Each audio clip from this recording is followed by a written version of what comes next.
Et pour moi, mes amis, c'était des païens. On boit ensemble, voilà, on s'enivre, on fait le show, on cherche les filles. Le péché de l'immoralité a commencé à grandir en moi au point où, très précocement, à 7-8 ans déjà, j'ai commencé à avoir des rapports sexuels.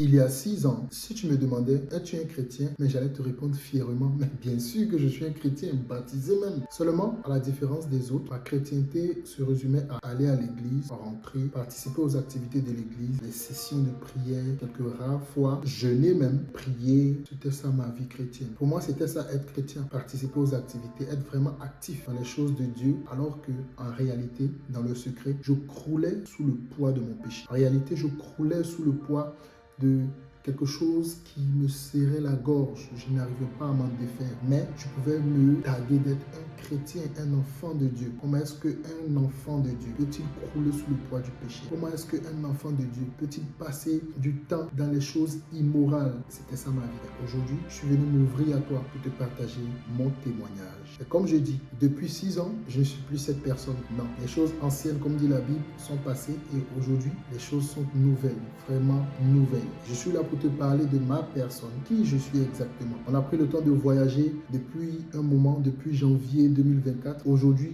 je prends la décision de me dévoiler à toi, pour que tu me connaisses exactement, que tu saches les vidéos de qui tu as pris l'habitude de regarder. Si tu as été béni, je viens certainement de quelque part. Alors la vidéo risque d'être un petit peu plus longue que d'habitude, donc je t'encourage à rester connecté parce qu'elle serait un petit peu plus longue, comme je disais tantôt. S'il te plaît, reste connecté jusqu'à la fin et j'espère que tu seras béni. Donc aujourd'hui, je ne suis plus cette personne, comme je disais, je suis vraiment né de nouveau. J'ai donné ma vie au Seigneur Jésus-Christ. Je ne suis pas simplement un chrétien, mais je suis quelqu'un qui est devenu un disciple du Seigneur Jésus-Christ. Je suis un disciple du Seigneur Jésus-Christ réellement et j'ai la capacité aujourd'hui, par sa grâce, de pouvoir parler à Dieu, écouter Dieu, entendre Dieu, me parler en retour. Et j'ai une relation personnelle sur une base quotidienne avec Dieu. Et c'est cela que le Seigneur a eu à faire pour moi. Et je veux te dire que c'est possible. Donc tu vas écouter, je vais t'expliquer d'où est-ce que je suis venu jusqu'à là. Tiens-toi bien et on se dit à tout à l'heure pour la suite. La Bible dit, dans le livre de Proverbes 22, verset 6, « Instruis l'enfant selon la voie qu'il doit suivre, et quand il sera vieux, il ne s'en détournera pas. » Je suis donc né en Côte d'Ivoire, pour ceux qui ne connaissent pas la Côte d'Ivoire ou qui se demandaient d'où je venais. Ben, je viens de la Côte d'Ivoire, en Afrique de l'Ouest. Donc je suis né en Côte d'Ivoire dans les années 80 et j'y ai vécu toute mon enfance. Je viens d'une famille assez religieuse quand même, ancrée dans la religion, qui aime et qui connaît les choses de Dieu. Et je suis né dans cette famille-là, une famille assez modeste. J'ai pas manqué de grand chose. Franchement, je m'épanouissais parce qu'il y avait tout. Il y avait la famille, il y avait des gens humainement. J'étais entouré, vraiment très entouré. Et j'ai grandi dans cette atmosphère, une atmosphère dans laquelle les choses religieuses étaient très importantes. C'est pourquoi je nous ai cité le passage. Donc depuis l'enfance, nous avons été instruits aux choses de Dieu. Nous avons été instruits à la vie de l'Église. Nous avons été conduits sur le chemin de la religion. Et nous y prenons un bon plaisir à aller. Ben, on y allait également très souvent. On y allait très souvent parce que nous autres, quand tu aimes la nourriture, quand on te dit que le dimanche, si tu ne vas pas à l'église, tu ne manges pas. Quand tu aimes bien manger, gars, tu vas à l'église. Et j'allais à l'église, voilà, on allait à l'église méthodiste. Ceux qui connaissent, ils pourraient mettre en commentaire les gens d'Abidjan qui savent de quoi je parle. L'église méthodiste de Koumassi, méthodiste unie de Koumassi. Donc je viens de là, j'y ai été tout le temps, on partait à l'église de l'autre côté. Et pour moi, mes amis, c'était des païens, surtout ceux dont les dimanches n'avaient aucune église à fréquenter. Moi, je les voyais comme des païens parce que pour moi, le dimanche, c'est le jour du Seigneur. Donc, quand tu as été éduqué dans cela, quand tu as grandi dans cela, les dimanches, tu te sens comme obligé d'aller à l'église, plus ou moins. Et j'allais à l'église dans cette condition. J'aimais les choses de l'église, mais voilà, ceux qui n'y allaient pas, pour moi, c'était des païens. À la différence que quand je revenais de l'église, je revenais trouver mes amis qui avaient peut-être joué au foot ou qui avaient fait certaines choses. Et je les retrouvais avec le cœur, avec un petit pincement au cœur d'avoir pas pu participer. à ce qu'ils avaient fait. C'est pas bien grave, mais je les retrouvais et j'essayais de rattraper le temps qu'il y a perdu à l'église. Donc quand je les retrouve, on s'assoit dans les mêmes maquis, c'est-à-dire dans les mêmes bistrots, bars, on boit ensemble, voilà, on s'enivre, on fait le show, on joue, on cherche les filles. Voilà, ce que j'avais manqué pendant cette heure-là, je viens pour rattraper tout en fait. Mais pour moi, c'était des païens. Voilà, c'est-à-dire on pouvait pratiquer ces choses ensemble, mais c'était des païens. Si je mourais, moi je partais au paradis, eux, ils vont en enfer. Il n'y a rien à faire, ils vont partir en enfer. Mais moi, j'irai au paradis pour la simple raison que j'étais à l'église et eux, ils ne sont pas allés à l'église. Également, je pensais que comme je ne volais pas et que je ne tuais personne, j'étais clean devant Dieu. Voilà. Et je ne volais pas à l'extérieur parce que je volais à l'intérieur. Voilà. J'ai volé plusieurs fois à la maison, la nourriture, l'argent des gens. J'ai même volé l'argent de ma propre scolarité sans le savoir. On m'a attrapé le jour là, mon père m'a bastonné. Et je racontais cela à quelqu'un récemment, on en a ri. J'ai dit waouh.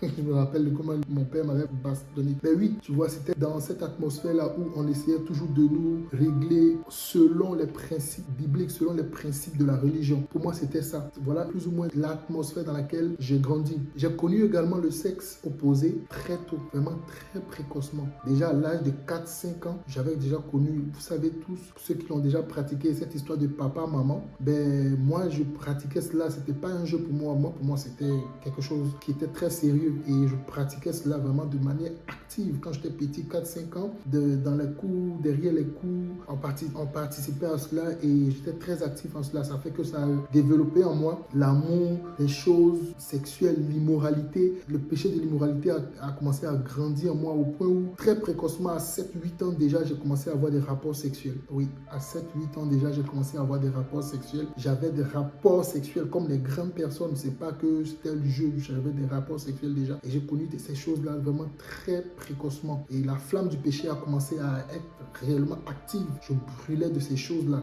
Mais j'allais toujours à l'église. Et pour moi, j'étais un bon chrétien. J'allais toujours à l'église et le péché sexuel a commencé à m'envahir, remplir mon esprit. J'avais été plusieurs fois attrapé parce qu'on était encore enfant. J'avais plusieurs fois été attrapé, mais ça n'a pas empêché que je continue. Ça n'a pas empêché que je continue dans mon péché sexuel. J'ai continué dedans et j'ai continué dedans. Plus je grandissais, une fois, un ami est venu me parler de la masturbation. Je ne savais pas ce que c'était et il m'a expliqué que voilà un peu comment ça fonctionne, que lui-même il faisait. Là, je pensais, j'avais entre 10, 12, 13 ans par là, que voilà comment ça fonctionne. Voilà, tu fais comme si... Bon, la curiosité a fait que j'ai essayé une fois et je ne sais pas pourquoi j'ai commencé à aimer. Et voilà comment je tombe dans la masturbation. Et je commençais à me masturber. J'ai grandi avec la masturbation. Personne ne savait. Je pense que pour mes parents qui vont suivre cette vidéo, ben, ils vont me découvrir sur une autre facette. J'ai décidé d'être ouvert, d'être clean. Et j'ai pas peur de le dire parce que la Bible déclare que la lumière de Dieu, lorsqu'elle éclaire, elle chasse toute ombre. Et aujourd'hui, j'ai été éclairé. Je ne veux pas que si toi également tu traverses cela, tu te sens que c'est fini pour toi. Non, il y a une solution. Il y a une solution. Il y a Jésus qui est la solution. Il l'a fait pour moi. Il n'y a pas de raison qu'il ne le fasse pas pour toi. Peu importe le péché dans lequel tu es lié, le Seigneur a la capacité de te libérer. Donc moi, la masturbation par exemple, en plus des filles, je me masturbais. Mais sérieusement, je peux me masturber même 3-4 fois par jour. J'étais addict à la masturbation et j'en suis vraiment pas fier. Quand j'en parle aujourd'hui, aux yeux du monde, j'en parle comme cela, mais j'en suis pas fier. Mais j'étais lié. Il y avait comme une force. Plusieurs fois, j'ai pleuré pour demander pardon à Dieu. Seigneur, aide-moi à arrêter. Mais je ne pouvais pas arrêter. Pourquoi? Parce que j'étais lié. Il n'y avait pas en moi cette capacité-là, ce pouvoir d'arrêter. J'avais des copines, mais je ne pouvais pas m'empêcher de me masturber. Donc, parents, s'il vous plaît, veillez aux fréquentations de vos enfants. Ça, c'est une alerte que je veux les lancer. Veillez aux fréquentations de vos enfants. Parce que on ne sait jamais. Vous ne savez pas avec qui vos enfants traînent et ça peut donner quelque chose que vous ne maîtriserez pas demain. Et malgré tout ce que je suis en train de vous expliquer, pour moi, j'étais un enfant de Dieu. J'étais véritablement un enfant de Dieu. C'était pour moi, ça n'empêchait rien que je sois un enfant de Dieu, bien que j'ai des relations sexuelles au mariage, je sois tombé dans la pornographie, l'immoralité sexuelle, le mensonge, le vol. Ben, ça n'empêchait rien que je sois un enfant de Dieu parce que j'allais à l'église. Oui, et que j'étais actif dans les choses de Dieu, j'étais baptisé.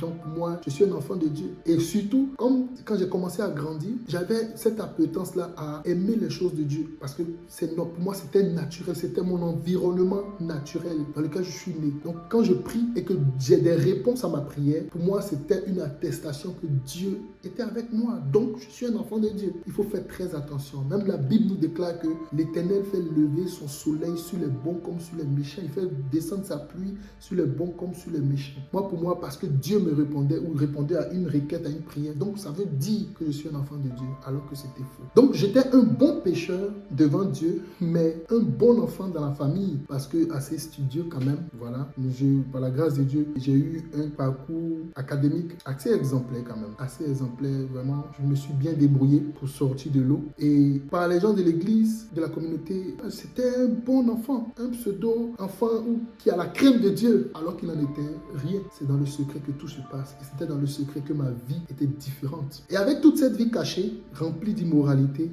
un jour, ma grand-mère disait, écoute, il y a bientôt, je crois que c'était Pâques ou Pentecôte. Voilà, il y a la fête de Pentecôte, il y a la fête de Pâques. Et on va baptiser tes amis de l'autre côté. Pourquoi est-ce que tu ne te fais pas baptiser? J'ai dit, mais tiens, c'est vrai, hein? Ils vont se baptiser, moi je ne vais pas me faire baptiser. Non, il faut que je me fasse baptiser aussi. Et voilà comment j'intègre la formation de catéchisme. Je suis arrivé là, même vous avez déjà avancé, mais je dis non, moi je veux forcément m'inscrire. On m'a permis de m'inscrire. Si tu veux te baptiser, on ne va pas te bloquer. Quand je suis allé, je me suis inscrit une semaine, je crois 2 ou 3 semaines avant même la fête de Pentecôte ou de Pâques, c'est-à-dire la célébration, et il y a eu le baptême. C'était moi qui étais même le maître de chœur. C'est moi qui faisais les gestes de maître de chœur, parce qu'on avait formé une petite chorale de ceux qui allaient se faire baptiser. Et c'était moi qui étais le maître de chœur, alors que je venais mener une vie de péché. Je menais une vie de péché dans le secret. Et on m'a baptisé, on m'a bien baptisé. Et comme ça ne suffisait pas, après mon baptême, pour bien célébrer mon baptême, on allait faire le show dans le maquis. On a fait le show dans le maquis. Et j'avais une petite copine dans le temps, et je suis allé la chercher pour qu'on célèbre mon baptême dans le péché. Voilà la vie que je menais. Et la vie a continué son cours. Je veux tout expliquer, ma vie avant la rencontre du Seigneur. On ne va pas s'en sortir.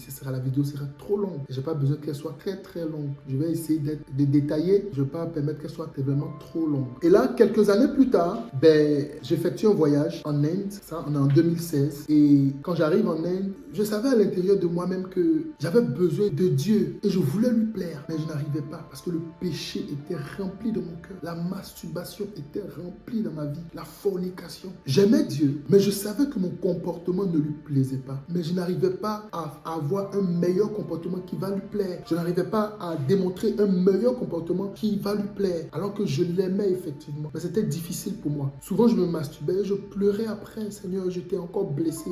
Je n'arrive pas à arrêter. Aide-moi. Mais je n'arrive pas. Pendant 1-2 semaines, je ne me masturbe pas et je pense que c'est fini. Mais la 3e semaine, je retombe dans mon péché. C'était ça.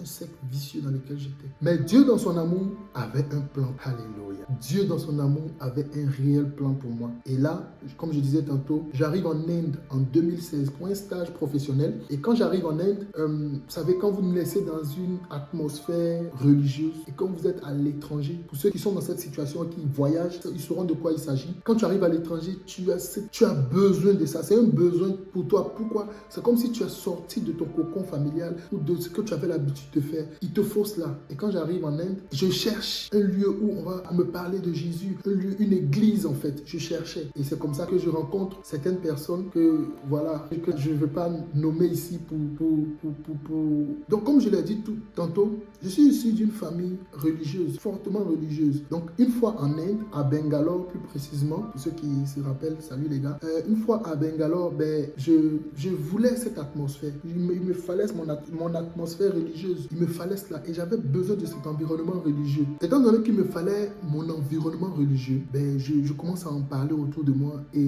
je rencontre une sœur, Rachel, elle se reconnaît. Donc je rencontre Rachel et Rachel me dit, si tu veux aller à l'église, viens, on va aller à l'église ensemble. Je pars dans une église de l'autre côté. J'ai dit ok. Donc je suis Rachel et on va à l'église, dans une église qu'on a à Banaswadi, je crois. C'est à Bangalore. Et on arrive là-bas et je retrouve mon atmosphère religieuse. Voilà, où on part à l'église. Voilà, il y a les choses de Dieu et il y a des jeunes. Je dis voilà ce que je recherchais. Et je me sens revivre maintenant depuis l'étranger. Maintenant, je me sens revivre. Je retrouve mon atmosphère religieuse. Et c'est là même, je décide même de prendre part au groupe musical de cette église. C'était une petite église dirigée par un Indien, Pasteur Joshua. I'm greeting you here. Donc, je disais que Pasteur Joshua, si tu suis cette vidéo, je te salue. Voilà, et je suis dans cette atmosphère-là et j'aime bien ce qui se passe. J'aime bien, mais je suis encore lié par mon péché. J'aime les choses de Dieu. J'aime Dieu, mais je suis encore lié par le péché. Je n'arrive pas à m'en défaire. Donc, je cherche Dieu et je cherche encore les choses du monde. Je cherche Dieu et je poursuis encore la masturbation. Je cherche Dieu et je poursuivais encore les filles. J'aime Dieu, mais j'aimais encore le sexe opposé, et pour tomber dans le péché de la masturbation, de la fornication. Et si vous voulez que je vous refasse une vidéo spéciale sur ma vie en Inde, dites-moi en commentaire et je vais essayer de voir la possibilité de faire une vidéo sur ma vie en Inde, comment c'était, je vous explique un peu l'Inde, comment l'Inde est et comment est-ce que je partagerai juste mon expérience en Inde. Et donc, j'ai continué à aller à cette église, j'aimais les choses de Dieu, j'aimais Dieu, mais je continuais toujours parce que j'étais lié dans le péché jusqu'à ce que, après un an passé en Inde pratiquement, le Seigneur me fait la grâce toujours, le Seigneur m'a toujours fait grâce et je suis reconnaissant aujourd'hui, franchement. Le Seigneur me fait la grâce de quitter l'Inde pour aller en Europe cette fois-ci et là, je pars en Hongrie. Donc là, on va directement maintenant aller dans mon expérience en Hongrie. Donc, j'atterris en Hongrie en octobre 2017 et comme d'habitude, comme en Inde, quand j'arrive, ben, il me faut mon atmosphère. J'arrive dans un pays européen, il fait froid. Je rencontre certains frères là-bas par la grâce de Dieu qui aiment le Dieu également, qui aiment les choses de Dieu. Je me suis dit, quand t'as fait, pourquoi ne pas qu'on aille dans des églises? Et on a commencé à fréquenter une certaine église hongroise où on parle anglais et hongrois. Mais l'atmosphère ne me plaisait pas forcément parce que quand tu viens de nos pays chauds, voilà, tu te dis que les démons de chez nous là, c'est des démons qui mangent le ndolé, qui mangent le garba, qui mangent le bamenda, le banga, qui mangent tous ces plats africains là. Donc c'est les loups démons, pas les démons McDo. Non. Donc moi, j'ai dit aux frères là-bas que les gars, est-ce qu'on va pas trouver une église où on fait le fire? Et voilà comment je rencontre un collègue qui me dit que ben lui, il va dans une église qu'on appelle RCCG. RCCG, c'est en anglais. En anglais, c'est RCCG. Pour ceux qui connaissent, c'est l'église des rachetés de Dieu. D'accord? Église des rachetés de Dieu. Il y en a en Côte d'Ivoire, vous pouvez en connaître. À Koumassi, je pense que j'en ai déjà vu. Je parlais de Koumassi tout à l'heure. Au grand carrefour de Koumassi, un peu vers la station je ne sais plus si elle existe encore. Ils ont tellement tout cassé à Koumassi. Mais la station qui est vers le grand carrefour de Koumassi, pour les gens de Koumassi, si vous voyez de quoi je parle, vous pouvez mettre en commentaire. Si vous remarquez, non loin du Big Bazaar, là où il y avait le Big Bazaar, je ne sais plus si ça existe encore, il y avait le Big Bazaar, juste du côté de la station, juste en haut, il y avait des étages. Je crois que je voyais Rachetés de Dieu là, église des Rachetés de Dieu. Où ils faisaient certainement leur culte un peu dans les étages là, en bas, les gens vendaient les chaussures, juste en bas, mais en haut, c'était à l'étage, il y avait des églises là-bas qui faisaient des cultes et souvent c'était écrit Rachetés de Dieu. Donc c'est cette église qui a une branche à Budapest, qui est la capitale de la Hongrie, et j'ai été invité là-bas. Quand je suis arrivé, je vois des Africains, je dis voilà, c'est l'atmosphère que je cherche. Là où on vient, on fait fire. Et moi, c'est ce qui m'a plu. Je dis bon, là, il me faut rester dans cette église parce que là, voilà, je suis dans mon atmosphère. Ici, au moins, on va prier fort. Une chose que j'ai manqué de mentionner, c'est que Rachel m'avait déjà dévancé en Hongrie. Donc Rachel était déjà en Hongrie. Toujours Rachel, que le Seigneur te bénisse, ma soeur. Donc Rachel était déjà en Hongrie et par la grâce de Dieu, je retrouve Rachel. Je dis ah, ma soeur, c'est comment? Et on papote, on cause. Et elle me dit, ben, comme toi tu aimes les choses de Dieu, ma chère, ben, écoute, moi, je prends part à certains moments en ligne avec des frères où on parle de la chose de Dieu, on parle vraiment, on prie ensemble, on est enseigné. Je dis, ah ouais, ben, c'est intéressant ça. Ben, je suis intéressé, vas-y, dis-moi, donne-moi les modalités, qu'est-ce qu'il faut faire, se connecte à quel moment, et voilà comment je commence à suivre les enseignements en ligne. Du coup, enseignement après enseignement, ben, il y a quelque chose qui commence à se faire, les écailles commencent à tomber de mes yeux, je commence à comprendre certaines choses, et je commence à réaliser que je suis en train de mener une vie de péché, et je suis très loin de Dieu. Moi qui me croyais très proche de Dieu, je suis en train de comprendre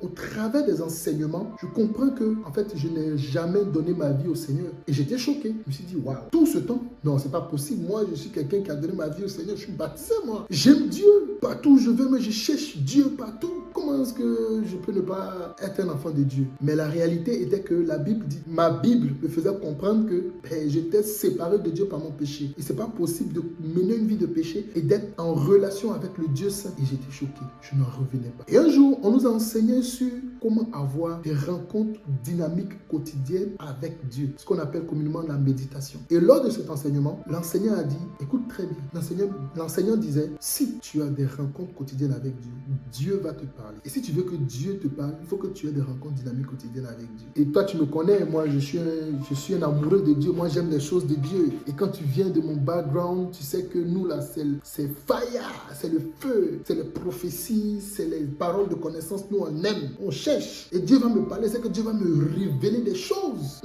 Donc, comme c'était un enseignement en ligne, pour interagir, tu ouvres ton micro et tu parles. Donc, j'ai ouvert mon micro, j'ai dit, excuse-moi, un pasteur. Tu as dit tout à l'heure que si j'ai ce que tu as dit là, les rencontres dynamiques ou bien quoi là, Dieu va me parler. Il dit effectivement, si tu as cela, Dieu va te parler. J'ai dit non, tu n'as pas bien compris. Si j'ai ces rencontres dynamiques, Dieu, il va me parler. Il dit oui, Dieu va te parler. Il dit, est-ce que je peux t'appeler après cette séance d'enseignement? Il m'a dit oui. J'ai dit ok. L'enseignement étant fini, j'ai pris mon téléphone, je l'ai appelé. Je lui ai dit, excuse-moi, frère ou pasteur, je ne sais pas comment je vais t'appeler. Et il va se reconnaître avec de la vidéo. Et il s'appelle Philippe Mbako. Donc, pasteur. Donc, je lui ai dit, tu es sûr que Dieu va me parler? Il m'a dit oui, Dieu va te parler, frère. Si tu es sincère en toi-même, si tu rentres en toi-même et que tu viens pour rencontrer Dieu, Dieu, il va venir à toi, il va te parler. Donc, il m'a expliqué. Et si tu veux savoir comment ça se passe, j'ai fait une autre vidéo également sur la méditation biblique. Donc, elle va s'afficher là. Tu pourras aller regarder. Suis juste le modèle. C'est cela que j'ai suivi également. Et le frère m'a dit, Ange, si tu es sérieux avec toi-même, si tu es sérieux avec Dieu et que tu veux vraiment que Dieu te parle, Dieu va venir, Dieu va te rencontrer, Dieu va te parler. J'ai dit, ok, il n'y a pas de souci. Le lendemain, j'ai acheté mon cahier. Il m'a dit, tu dois avoir un cahier, ta Bible, ton stylo. J'ai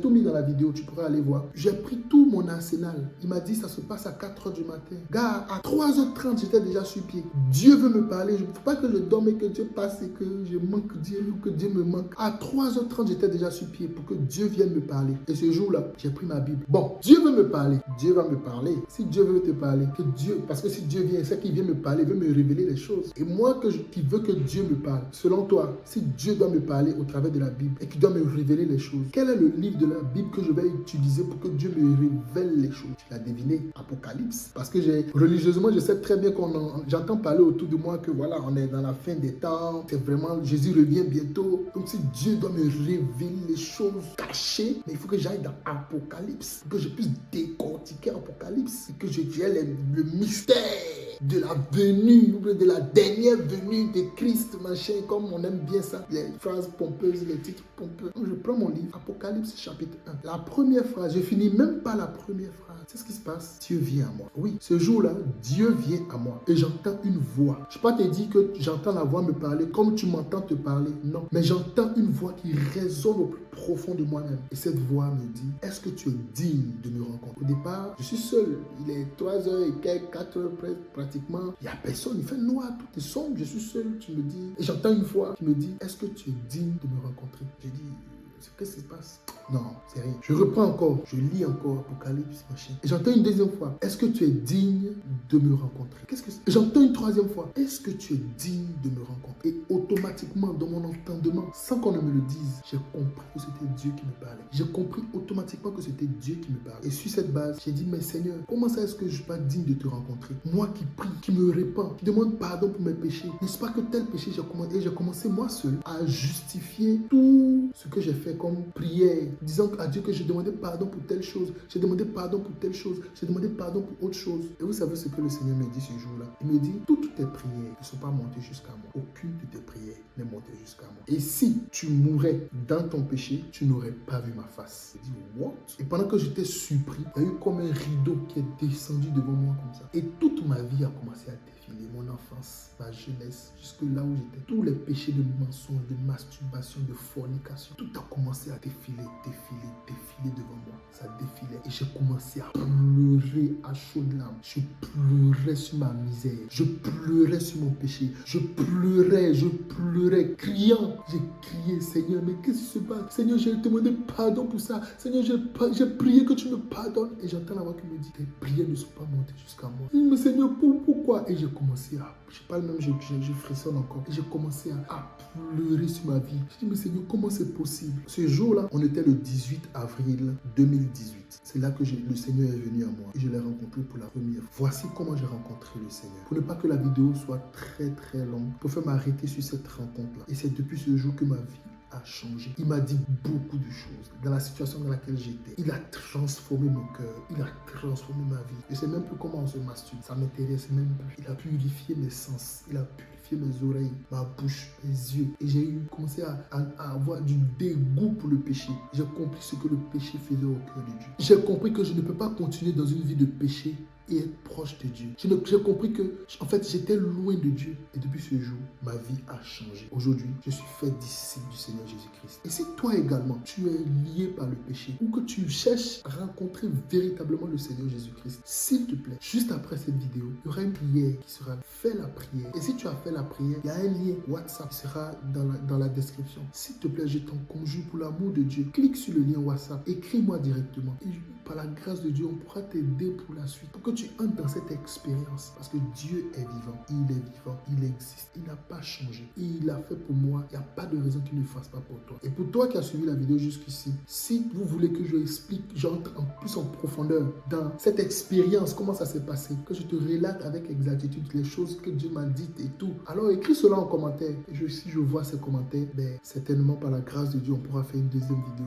de comment ça s'est passé. Alors que le Seigneur te bénisse et on se dit à très bientôt sur YouTube. Shalom. Première étape, tu vas juste admettre que tu es un pécheur.